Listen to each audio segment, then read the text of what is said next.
Hello everyone. Welcome to Drishti Judiciary's latest initiative, the Law MCQs program. Practice questions covering legal current affairs, general knowledge, and previous year's questions. Let's begin today's session. The first question is, period of limitation of suit for recovery of money is 7 years, 5 years, 3 years or 1 year. धन की वसूली के लिए वाद की सीमा अवधि क्या है? 7 वर्ष, 5 वर्ष, 3 वर्ष या 1 वर्ष? The correct answer is option C, 3 years. इसका सही उत्तर है option C, 3 वर्ष. The limitation period for filing any recovery of money suit is 3 years. Suits filed after the statute of limitations are deemed expired and are dismissed. If the suit is filed after the limitation period has expired, then exemptions for limitation period are allowed only if the reason of seeking the exemption is specified. धन वसूली वाद दायर करने की सीमा अवधि 3 वर्ष है. समय सीमा समाप्त होने के बाद दायर किए गए मुकदमों को समाप्त मान लिया जाता है और उन्हें खारिज कर दिया जाता है. यदि वाद परिसीमा अवधि समाप्त होने के बाद दायर किया जाता है तो परिसीमा अवधि के लिए छूट केवल तभी दी जाती है जब छूट मांगने का कारण निर्दिष्ट किया गया हो. Next question is, a contract of insurance is which kind of contract? Contract of guarantee, contract of surety, contract of indemnity और कॉन्ट्रैक्ट ऑफ बेलमेंट. बीमा अनुबंध किस प्रकार का अनुबंध है?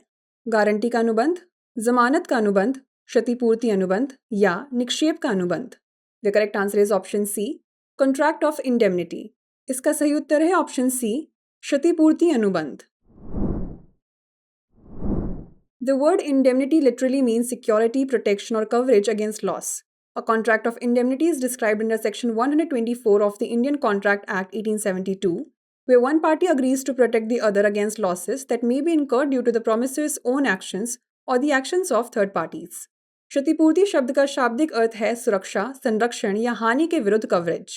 क्षतिपूर्ति अनुबंध को भारतीय अनुबंध अधिनियम 1872 की धारा 124 के अंतर्गत वर्णित किया गया है, जहां एक पक्ष दूसरे पक्ष को वचनदाता के स्वयं के कार्यों या तीसरे पक्ष के कार्यों के कारण होने वाली हानि से बचाने के लिए सहमत होता है. Next question is, which article of the Constitution says that individuals cannot be compelled to testify against themselves?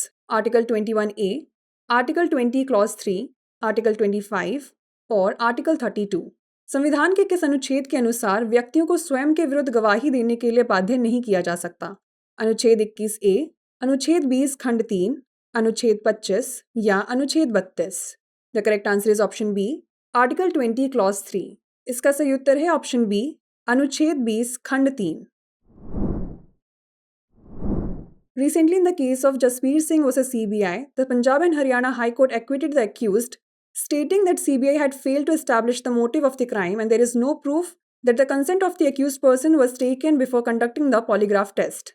Article 20 Clause 3 ensures that the constitutional right against self-incrimination is provided and grants the accused the right to remain silent. Methods like narco-analysis, polygraph test violate Article 20 Clause 3 and right to privacy. These methods are allowed only under extraordinary circumstances. हाल ही में जसबीर सिंह बनाम CBI मामले में पंजाब एवं हरियाणा उच्च न्यायालय ने आरोपियों को यह कहते हुए बरी कर दिया कि सीबीआई अपराध का मकसद स्थापित करने में विफल रही है और इस बात का कोई सबूत नहीं है कि पॉलीग्राफ परीक्षण करने से पहले आरोपियों की सहमति ली गई थी. अनुच्छेद 20 खंड 3 यह सुनिश्चित करता है कि आत्मदोषी ठहराए जाने के विरुद्ध संवैधानिक अधिकार प्रदान किया गया है तथा अभियुक्त को चुप रहने का अधिकार दिया गया है. नार्को एनालिसिस, पॉलीग्राफ टेस्ट जैसे तरीके अनुच्छेद 20 खंड 3 और निजता के अधिकार का उल्लंघन करते हैं. इन तरीकों की अनुमति केवल असाधारण परिस्थितियों में ही दी जाती है. Next question is, subsection 12 of section 2 of the civil procedure code 1908 defines no profit, restoration of status, compensation और मीन प्रॉफिट. सिविल प्रक्रिया संहिता 1908 की धारा 2 उपधारा 12 निम्नलिखित में से किसको परिभाषित करती है? कोई लाभ नहीं, स्थिति की बहाली, मुआवजा या अंतस्थ लाभ? The correct answer is option D, mean profit. इसका सही उत्तर है ऑप्शन डी, अंतस्थ लाभ. Recently, in the case of Vijay Kumar Manish Kumar HUF, that is Hindu Undivided Family versus Ashwin Bhanulal, the Supreme Court reaffirmed that while issuing a stay on the execution of an eviction decision, the appellate court has the authority to order the tenant to pay a fair sum as mean profit, which need not be the agreed upon rent. According to subsection 12 of section 2 of the Civil Procedure Code 1908, mean profits of property refer to the profits that a person in wrongful possession of the property received or could have received with reasonable diligence, including interest on those profits, However, it excludes any profits resulting from improvements made by the wrongful possessor.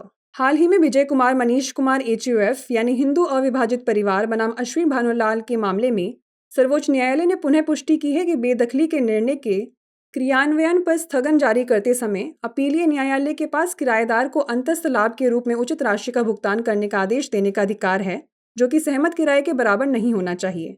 Civil प्रक्रिया संहिता 1908 की धारा 2 उपधारा 12 के अनुसार संपत्ति के अंतस्थ लाभ से तात्पर्य ऐसे लाभ से है जो संपत्ति पर गलत कब्जा रखने वाले व्यक्ति ने प्राप्त किया है या उचित परिश्रम से प्राप्त कर सकता था, जिसमें उन लाभों पर ब्याज भी शामिल है।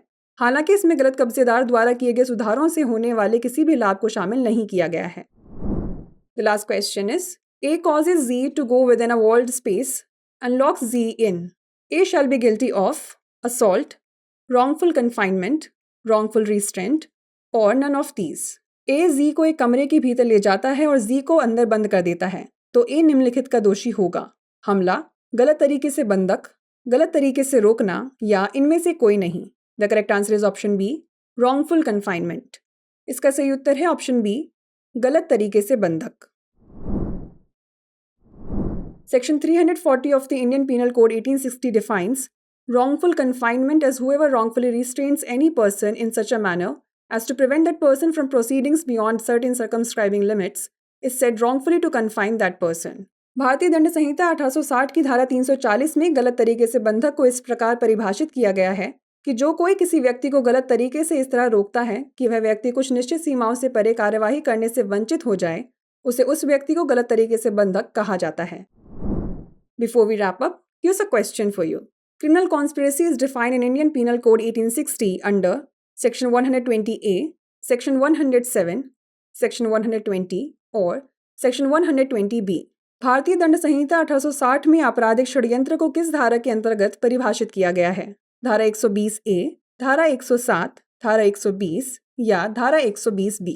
इसका उत्तर हमें कमेंट सेक्शन में ज़रूर भेजिएगा। ऐसी और वीडियोस देखने के लिए लाइक, शेयर और सब्सक्राइब करना ना भूलें।